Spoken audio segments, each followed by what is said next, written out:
Nagtataka ka ba kung bakit maraming Pilipino sa mundo?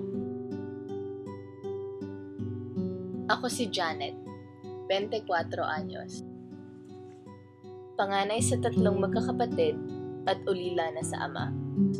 Nagtapos ako ng kursong edukasyon. Simula bata pa lang, mahilig na ako magturo. Iba kasi yung pakiramdam na nakakapagbahagi ka ng kaalaman. May 1 taon na rin ang lumipas simula nung nagtapos ako.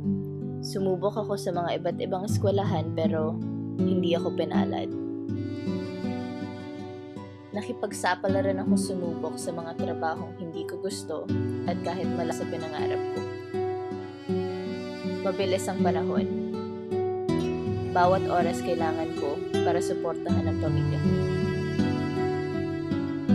Ang sweldo ko nga, hindi pa kasya para sa akin, kaya kung minsan wala na akong maiabot sa pamilya ko.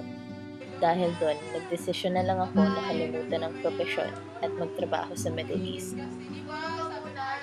Sa buhay, minsan kailangan talagang bitawan ng pangarap upang magsakripisyo para sa mga taong mahal mo. Ako si Janet. Isa lang ako sa mga libo-libong Pilipino sa mundo na may kwento.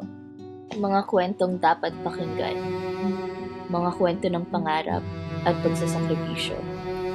Kaya sa susunod na makakita ka ng Pilipino, maaring alam mo na ang kanilang kwento.